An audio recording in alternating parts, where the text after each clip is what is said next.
कि आगरा में क्या है खास हम लोगों के लिए दोस्तों। तो सबसे पहले हम लोग पकड़ेंगे दोस्तों ताजमहल। ताजमहल दोस्तों यूनेस्को की विश्व विरासत स्थली में चिन्हित है, यानी यूनेस्को की विश्व विरासत स्थली धरोहर में चिन्हित है दोस्तों। आपको पता है भारत से वर्तमान में यूनेस्को के अंतर्गत दोस्तों 38 स्थल सम्मिलित हैं, जिसमें 30 ऐतिहासिक यानी हिस्टोरिकल ऐतिहासिक दोस्तों, 7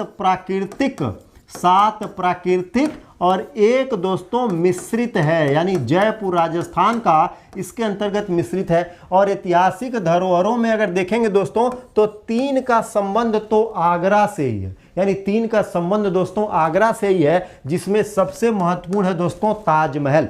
ताजमहल के संदर्भों में कहा जाता है दोस्तों कि इसका निर्माण शाहजहां द्वारा अपनी पत्नी मुमताज महल के लिए बनवाया गया था। अगाध प्रेम के संदर्भों में दोस्तों इसने इसका निर्माण आरंभ कराया हुआ था। इस ताज का निर्माण दोस्तों 1630 से आरंभ हुआ, जो 1652 में बन करके तैयार हुआ और दोस्तों 1653 में शाहजहां ने यहां पर प्रवेश किया। हालांकि इसमें दोस्तों मुमताज की कब्रगाह के रूप में भी इसको जाना जाता है। मुमताज की कब्रगाह और शाहजहां की दोनों की कब्र दोस्तों इसी के अंतर्गत स्थापित की गई है। इसका निर्माण अगर देखा जाए तो सफेद संगमरमर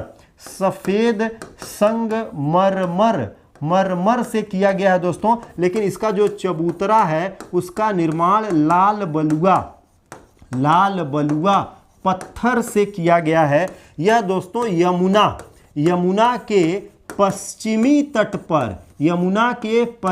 तट पर स्थित 7 आश्चर्यों में समाहित एक इमारत के रूप में दोस्तों, जो ताज की नगरी में देश दुनिया के कोने कोने में उत्तर प्रदेश और देश की पहचान के संदर्भों में इसको जाना जाता है, जो इसके संदर्भों में लेकर के चलता है। क्लियर है दोस्तों। सर्जिकल स्ट्राइक सटीक धमाका के संदर्भों में आगे की ओर बढ़ते रहो। जो आपके मित्र अभी तक नहीं आ पाए हैं, चूक जाएंगे अपने मिसाइलों को कलेक्ट करने के लिए, तो फटाफट दोस्तों शेयर और लाइक दोनों करते हुए चलना है दोस्तों। जिला दर्शन आगरा में हम लोग प्रवेश कर चुके हैं और यहां के धमाकेदार सर्जिकल स्ट्राइक के संदर्भों की चल रही है दोस्तों बात। क्लियर है। चलो दोस्तों, तो ताज की नगरी दोस्तों प्रेम की नगरी के रूप में भी इसको देखा जाता है, जाना जाता है।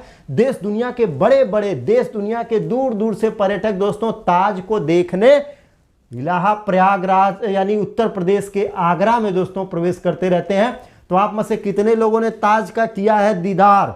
चलो भाई यस नो करते रहो और चलो आगे के संदर्भों में बढ़ा जाए। जी हाँ, यूनेस्को की विरासत स्थली में भी ये ताज सम्मिलित है, इसको भी नोट करते हुए चलना। चलो दोस्तों आगे बढ़ते हैं और अगला धमाका देखते हैं दोस्तों। ये है आगरे का किला। ये क्या है दोस्तों? आगरे का किला। इस आगरे के किले के निर्माण की प्रक्रिया दोस्तों बहुत ही ऐतिहासिक है। इसका पहला साक्ष्य हमने आपको बताया कि 1080 में दोस्तों राजपूत वंश से इसका संबंध होता है, जिसमें दोस्तों बादल सिंह का नाम लिया जाता है।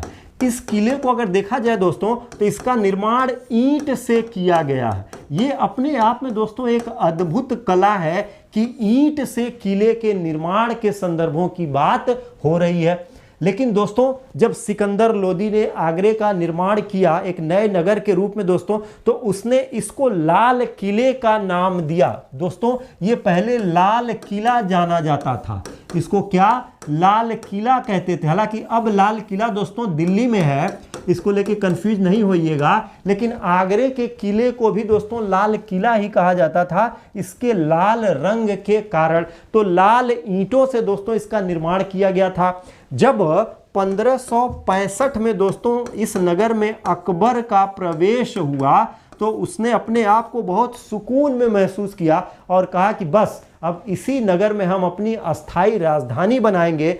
और लाल किले को दोस्तों उसने फिर से आर्यगृह यानी आगरा के किले के रूप में तब्दील कर दिया और इसकी मरम्मत करवाई दोस्तों। इसकी मरम्मत करवाई दोस्तों लाल बलुआ पत्थर से। मिर्जापुर वाला दोस्तों लाल बलुआ पत्थर से इसकी मरम्मत करवाई और दोस्तों ये पूरे लाल इमारतों से रंग गया। जो लाल किला, इसका नाम यूं ही नहीं पड़ा दोस्तों, लेकिन आगे चल करके जब शाहजहां ने दिल्ली का लाल किला बनवा दिया तो वो लाल किला वहीं पर शिफ्ट हो गया। आगे चल करके दोस्तों शाहजहां ने दोस्तों इसका और पुरजोर मरम्मत करवाई और ये एक भव्य विरासत के रूप में दोस्तों अपने इस प्रदेश में स्थित हो गया। मुगल काल के सभी शासकों ने दोस्तों कुछ न कुछ इस क्षेत्र में बनवाया। जैसे दोस्तों इसमें मोती मस्जिद काफी चर्चित हुई। मुगल काल के मुगल शासकों ने दोस्तों कुछ न कुछ इस क्षेत्र में हमेशा बनवाया दोस्तों। इसी आगरे के किले में दोस्तों, आगरे के किले में कहा जाता है कि औरंगजेब ने 8 वर्षों तक दोस्तों शाहजहां को कैद रखा और इसी किले में उनकी मृत्यु हो गई, जिसमें बाद में उनको ले जाकर के उनकी बेगम के मजार के बगल में ताजमहल के अंदर दफन कर दिया गया दोस्तों। तो इसी आगरे के किले के झरोखे से दोस्तों वो ताजमहल का दीदार किया करते थे और अपनी बेगम को याद किया करते थे। और अपनी बेगम के याद में ही दोस्तों उन्होंने नई डिश बनवाई थी जिसको आज आप आगरे का पेठा कहते हैं। अभी आगे चलेंगे, इसको भी देखेंगे, इस आगरे के पेठे के महत्व के संदर्भों की चीजें दोस्तों। और ये जो आगरे का किला है दोस्तों, यह भी यूनेस्को की विश्व विरासत नगरी में सम्मिलित है। तो इसको भी नोट कर लेना, क्योंकि दोस्तों आगरा गए तो आगरे का किला नहीं देखा तो बहुत ढेर सारी ऐतिहासिक चीजों से जाओगे चूक। लेकिन दोस्तों आपके जो मित्र अभी तक चूक रहे हैं उनको भी करो इन्फॉर्म, वो भी यहां पर पहुंचे दोस्तों। अकबर ने जब इस किले का निर्माण आरंभ करवाया दोस्तों, इस किले का निर्माण आरंभ कराया तो धीरे धीरे ये किला दोस्तों 1573 में बनकर के तैयार हो गया था, जो यहां पर राजधानी के संदर्भों में वो काम करने लगा था। लेकिन दोस्तों इस दौरान अकबर एक नया कारनामा कर चुके थे। वो इस यहां से 35 किलोमीटर की दूरी पर है दोस्तों फतेहपुर सीकरी, वहां पहुंच गए थे। तो चलिए आप भी पहुंचिए फतेहपुर सीकरी। दोस्तों अकबर आगरे के किले से 35 किलोमीटर की दूरी पर दोस्तों 35 किलोमीटर की दूरी पर उन्होंने फतेहपुर सीकरी नगर बनवाया। यानी फतेहपुर सीकरी को अकबर ने अपनी राजधानी के रूप में चुना दोस्तों। यह अकबर की राजधानी, अकबर की क्या दोस्तों राजधानी के रूप में इसको चुना गया। लेकिन दोस्तों अकबर जब इस क्षेत्रों में निवास करने के लिए गया तो उसको बड़ी समस्याएं होने लगी। सबसे अधिक समस्या दोस्तों पानी को लेकर के थी। यानी पानी की समस्या दोस्तों उस काल में भी, मुगल काल में भी थी और आज भी पानी की समस्या हर जगह विद्यमान है। बुंदेलखंड हो, आगरा के क्षेत्र में भी दोस्तों पानी को लेकर के दिक्कत रहती है। तो अकबर को भी पानी की दिक्कत हुई और ऐसी दशा में उन्होंने फतेहपुर सीकरी को छोड़कर फिर से कहा भैया चलो वापस, यानी आगरे के किले में जाकर के उन्होंने शरण ली।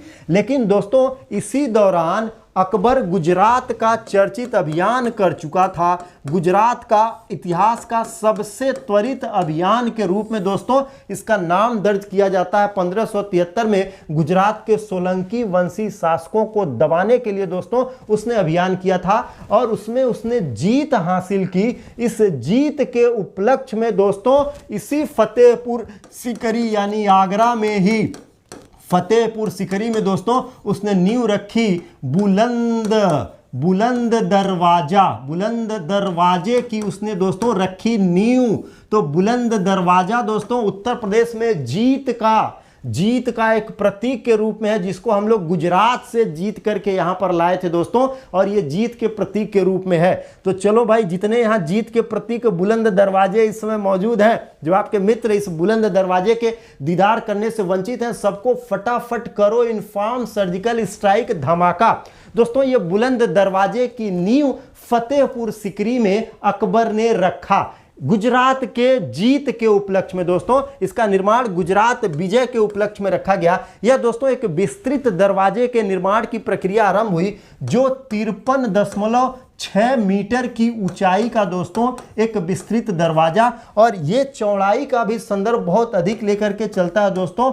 35 मीटर चौड़ाई का ये बुलंद दरवाजा आगरा में दोस्तों, आगरा में प्रदेश की ऐतिहासिक विरासत के प्रतीक के रूप में चिन्हित किया जाता है।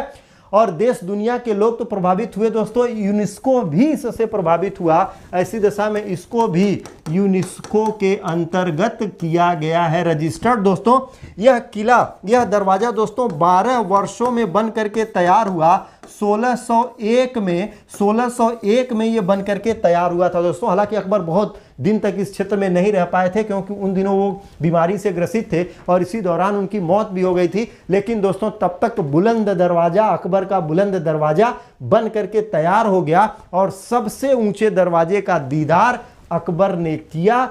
तब जाकर के उनका इंतकाल हुआ दोस्तों। उनका सपना 12 वर्षों के पश्चात पूरा हो गया, जो भारत के ऐतिहासिक धरोहरों के रूप में दोस्तों यूनेस्को में रजिस्टर्ड किया गया, जो आगरा की देश दुनिया में एक विशेष पहचान के रूप में इसको दर्ज कराता है।